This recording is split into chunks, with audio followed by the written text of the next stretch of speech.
Silence number 5. It's Dan Abnett writing again, Victor Bogdanovich on the art, and Deathstroke showed up at the end of last issue to confront the Silencer, and he's basically to say, hey, you started this war that Leviathan's going in. Talia dragged you into it. And it's basically him trying to say, hey, Talia, you can't trust her. She dragged you into this intentionally. She put the hit on you. And we're there going, no shit. Yeah. And she's like, no, I can kind of trust her. It's like, no, you can't. Like, you killed this guy who was trying to get out. Like, she's going to do the same to you. And funny enough, because he seems almost noble, not noble, but by the end of the issue, you realise that no, he's actually working for one of the other bosses in Leviathan to actually lure Talia out, and he's using Silencer to get to her. Because this whole conversation with her and Deathstroke is like the first good half or so of the issue. It's a big chunk of it, with this debate back and forth.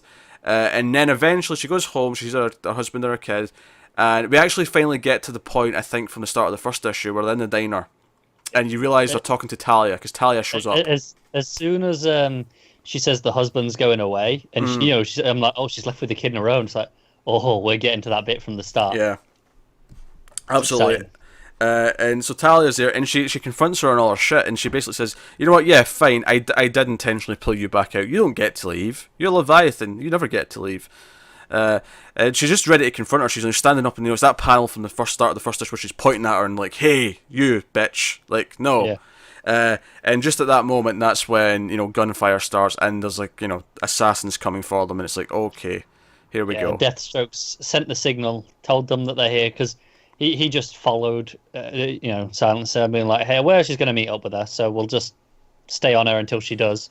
Yeah, and of course it worked, because she's out of the game. She's as Deathstroke says, she's thinking like a civilian, and she's not up to scratch like she should be. So it's easy. And we end the issue, she's got the sun in a silence bubble as she's getting ready to try and protect him and fight against the bad guys, with kind of begrudgingly with Talia, I imagine. We'll see how that... yeah, well, you can deal with Talia later. Yeah. Right now, they just need to survive. The art's fantastic. I think, given that more than half the book is this one conversation between Deathstroke and Silencer, it plays a lot with shadows to make it interesting visually. There's a lot of standoff kind of moments between them. And there's a lot of sparring moments here, they'll intersperse where someone will make a move and they'll get shut down, and they'll stop for a minute, and then the other one will make their move. And again, it's all very in the shadows. It's all very covert. This is back of the building, sneaky, shady conversations.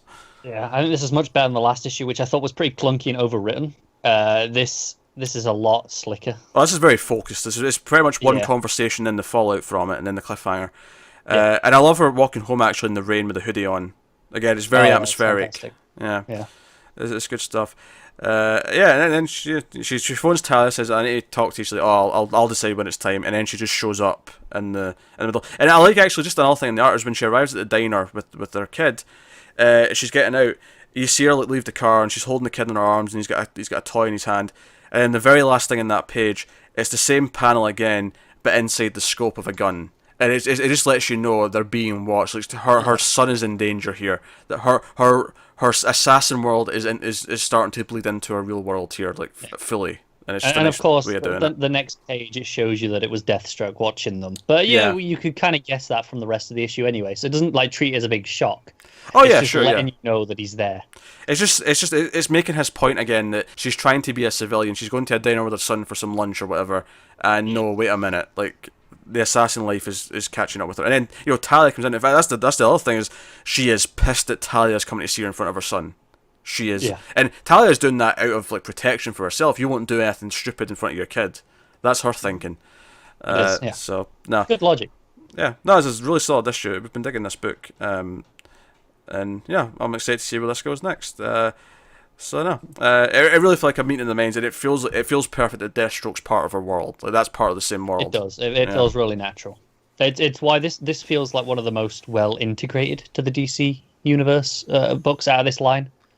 Obviously, Terrifics is fully in dealing with all that stuff, but this one, it feels like, no, this is part of that world. We got Talia, we got Deathstroke. Yeah, in terms of crossing over with other characters, so far this is definitely the one that feels naturally part of the world. Whereas some of the others, like Damage and Brimstone, just feel very removed, right? Just doing their own thing somewhere else. I mean, yeah, Suicide Squad did show up in Damage, but I don't know. Right. I don't know where it went with it beyond what I saw. Right, but if you told me that was not in a DC universe and it was just, okay, that's a separate story, I'll go, okay then. But hey, so yeah, would you rate it?